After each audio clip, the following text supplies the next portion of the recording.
most 90% of marriages in Nigeria, because we're coming down to home, favors the men than the women. Where do you get your numbers from? How do you get to 90%? I got it's quite obvious. No, you just put data. I'm not going to say statistics. Exactly. They don't put numbers if you don't have backings. So if you're going to talk to someone like me, except I am you're lying to yourself. No. I'm not going to say statistics. Then don't put numbers. Don't just put numbers. But even if you check it, Google it, it will also tell you the same thing. No, we can quickly do that. No, anyways. But yeah, go ahead. I hear you. Google it, it will tell you that. Okay. But then let's go to the reasons why I said that. Okay. Now, first, for a man in marriage, I think the only burden a man carries when you marry is probably financial burden, which I can say most times the women also carry that burden. Yes. And the women carry not just financial burden, they carry emotional burden, they even down to spiritual, because when I don't marry, I'm praying for two, not one. Do you know what that is? So what makes a woman is why is the man not praying? What makes you think the man doesn't pray?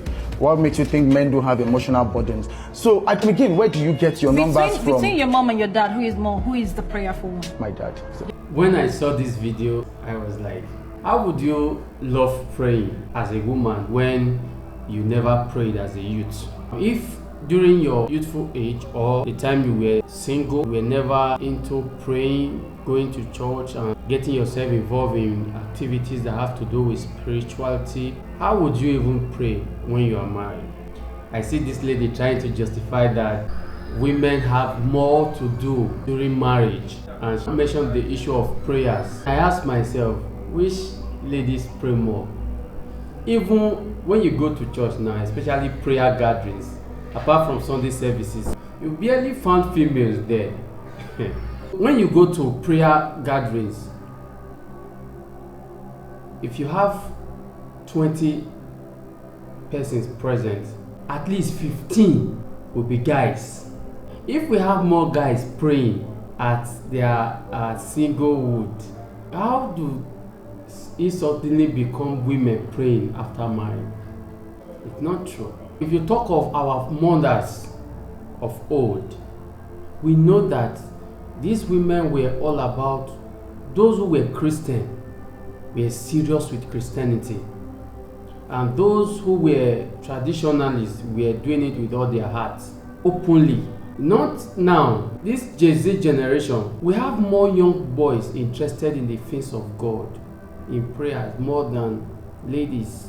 You go to church, you see it very obvious, especially in prayer meetings. In evangelism, you see that you can barely find girls involved. If you cannot pray now that you are yet young, you suddenly become a prayer warrior when you are married. Everything is certainly becoming the responsibility of men. We have so many young wives that cannot even pray.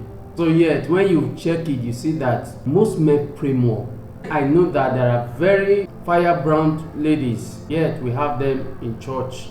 In prayer meetings, they are there. They are heading meetings. When such women marry, you yet know, it's sure, these are going to be the pillar of their home. Is it you now that you are looking for one club to enter or the other to jump into? Is it you that you are looking for one party to go here and there now? Are you the one that will suddenly become the prayerful wife tomorrow? They are even begging you to go to church. You cannot go to church. Is it you that will suddenly become a prayer warrior tomorrow when you are married? Most of you that are even arguing all these women have more work to do, their marriage is not favoring women, it's actually most of you that are even into this argument that are not serious. Our mothers, who were actually doing a lot in marriage, had nothing to complain about. It wasn't a burden on them. They did it with all joy, and we see their home work. Not these ones that before you even think of getting married, you're already planning on how you will control your husband, how you will not do anything, and be claiming you are the one praying. And whereas, you can't check so many wives, you ask them to pray, look as if you are looking for trouble. They don't pray, and yet you are here claiming that marriage don't favor women. Everybody have a role to play. That's why they say, you guys, open your eye before you marry wife. na you go out, na you go be everything, you go provide, you go pray, you go do everything. Your wife go dey snore, dey chop. So open your eyes, marry better wife. Wife when if you no fit work, you go pray. Wife when go work sef, go do business, help the family to grow. No be the one wey go say go bring come, e go help you scatter the one wey you, the small one wey you gather. E go tell you, if it now say na you woman suppose dey pray for family, e go tell you say you dey forbid prayer. You know say all these girls, they like to manipulate men, they like to use man head, and when they try to use your head, you know they no succeed, they go dey vex for you.